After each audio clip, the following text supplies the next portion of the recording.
What's up, guys? It's Dwayne, back again for another video, back again for another reaction, and today's a great, wonderful, beautiful day because it's a Sweden day. How do I feel after living in Sweden for 1 month?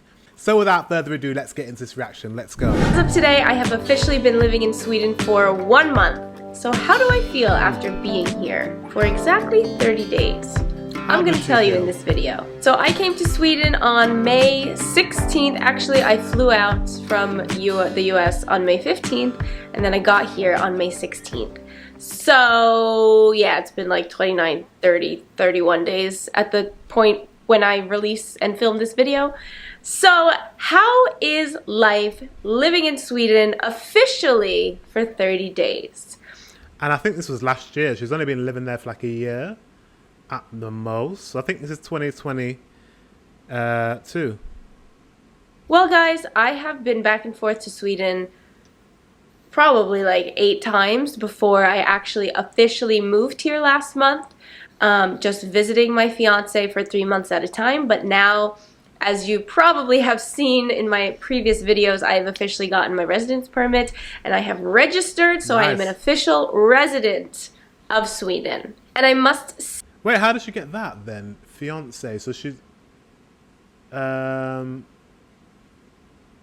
how did she get that without being married? Let me know in the comment section. If I wanted to become a resident of Sweden, let me know what the procedure is. Not that I'm going to, you never know. But yeah, what are the requirements? Say, I have been absolutely loving it here. The weather has been pretty good as far as Sweden weather goes. I mean, it's definitely not hot. It's not even like summer hot, in my opinion. It's still pretty chilly. But it hasn't been super rainy or like windy or anything like that. Most days the sun does come out at least once a day, just to show its little face. Just to like remind us all that it is summer, even if it doesn't feel, you know, warmth-wise like summer. At least we are seeing the sun, so that's been very nice. The whole sun setting at 10 at night is a little strange for me. That has definitely taken... Oh yeah, because they don't really get daylight savings to that extreme. We do in the UK, but that's the height of summer. 10 o'clock is like the latest the sun is up for. However, I know in Sweden, it gets a lot later than that, to the point where it's pretty much majority of the night, the sun. So we don't get that in the UK. But we get it to like 10, which is quite late.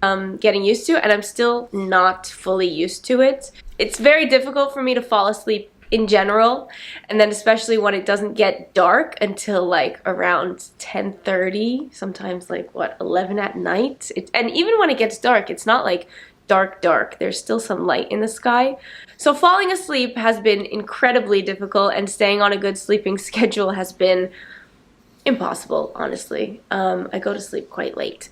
But as I said, yes, the weather has been good.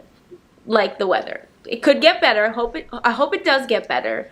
But that whole aspect of living... I mean, she better get used to it. It gets cold. I'm sure she's used to it by now, but yeah. In Sweden has been easy to adjust to, and I know that I probably came to live in the best season, because I think if I had come to live in the middle of February, say, I probably would have been like, oh my gosh, am I gonna live like this with this weather forever?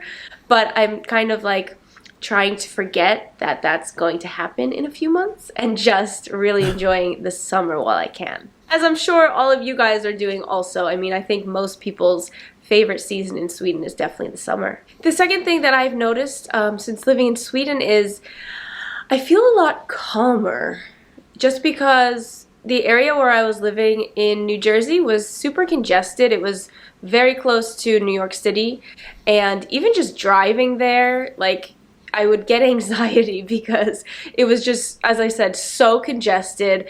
Everybody had road rage. You would definitely get beeped at a couple times while you were driving. And I live in Malmo here, and it's still quite a big city. Oh, that's well cute. Oh, that's cute. Where's Malmo? That's so cute. Can I get there? I mean, I'm going next year, but I'm staying in Gothenburg and Stockholm.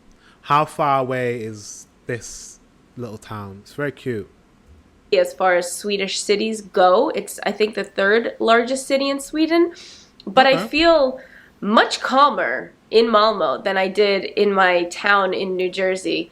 And I think it's just the Swedish lifestyle compared to the average American lifestyle. I'm sure there are very calm areas of America also. I just didn't live there. So coming to Sweden and feeling this sense of just calmness, it's been very nice. That's the vibe I get, and I haven't even been there yet. So I cannot wait to go. I like it. I like it. I also must say, at this point, it still does not feel like I live here. I don't know why I'm doing this, because I will live here. It won't, but it doesn't feel like I actually live in Sweden. It still feels like I'm just coming to visit for a couple months at a time, and like I'm gonna go home at the end of the summer. It hasn't really like hit me yet that this is my full-time home.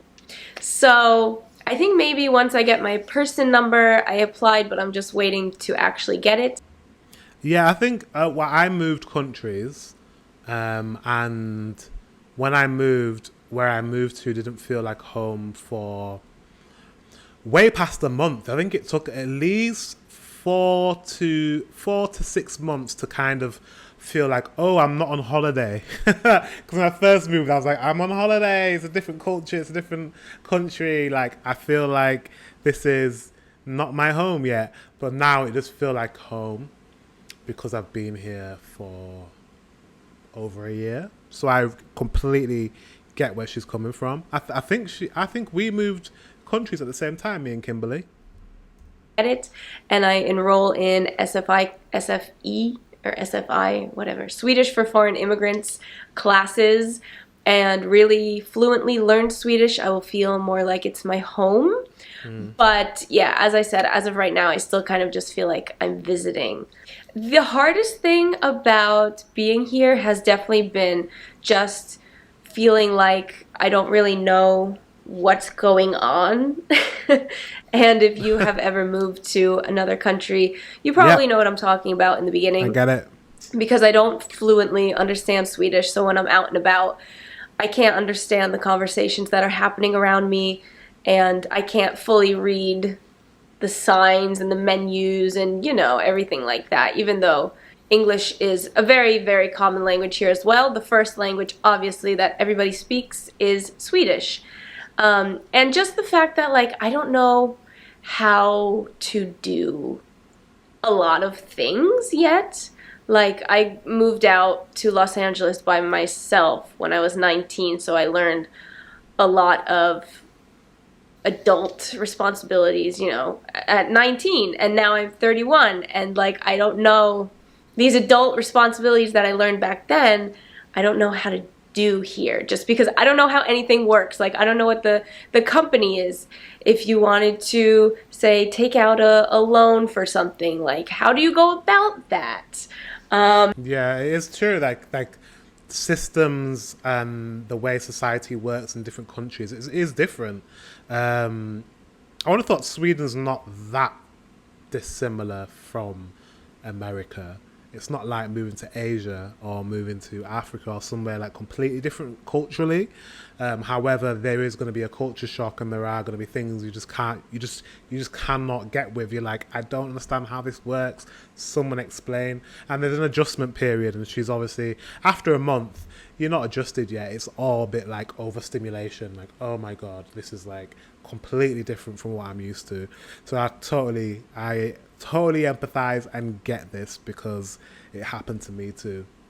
Did it happen to you guys? Have any of you guys ever moved countries? Definitely is a culture shock.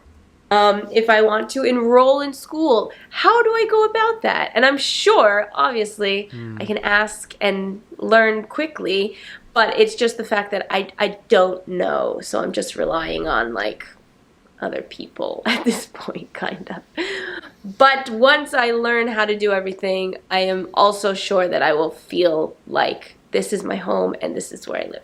So, yes. So overall, I am really enjoying living in Sweden so far. I have definitely had homesickness moments, although for the most part, I don't feel homesick yet because I haven't been here for that long, but I'm sure those moments will hit me. They do. Homesickness. Trying to think when that hit me. I think it was about 3 or 4 months in. 3 or 4 months, I felt really homesick. I was like, oh my God, like I'm living here, like I'm nowhere near home. Like, you know, I felt really, I miss my family, I miss friends, and I miss this about where I'm from, about England. But then it was a couple months after that, I started to feel at home where I was living. So yeah, it doesn't last very long. But yeah, you can get homesick, which isn't, it's not nice. But we have technology and we can FaceTime people, so that's fine. It hit me hard. I've had 2 moments so far.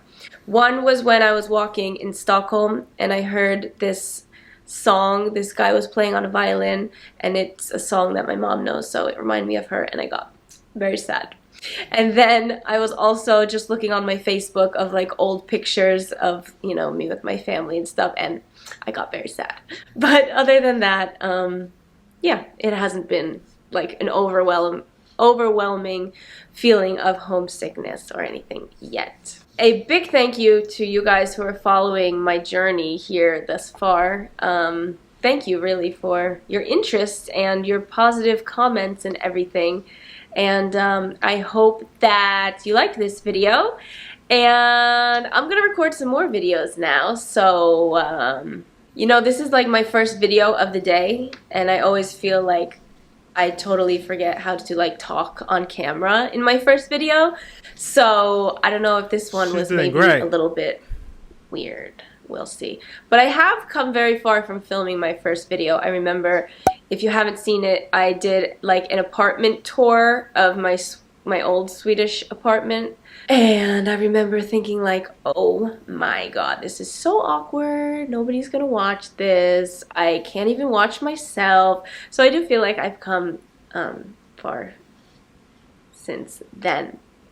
But yeah, I don't know. We're in a weird mood today. We're in a really like weird headspace, probably because I haven't left my apartment yet. So, you know, I like haven't interacted with outside people yet. So maybe that will change once I go out, because we're gonna go out soon. Anyways, guys, thank you for checking in with me, and thank you for watching. That was a good video. Because I think it is a valid feeling after being somewhere for a month. There's so much to learn and explore, and it's really finding yourself, and sink or swim, you're in a new environment. It's very exciting though. Guys, if you've never moved countries, it's very, very exciting. It's very exciting, like going to a new country and exploring, and it's all new, you know, everything that you've known growing up in maybe the country you're from. It's just completely different when you move somewhere else. And like, I definitely have the travel bug. I definitely have the need to explore different cultures and different ways of life around the world. Like, that is just my thing. I think I got it from my grandma, basically, because my grandma moved from the Caribbean to England, which is completely different. And yeah, I just think it's in my blood to travel. My grandma's like traveled everywhere, right up until old age. She's been on every corner of the planet. So yeah, I think that's in me. So guys, thank you very much for watching. Until the next one, I will see you soon.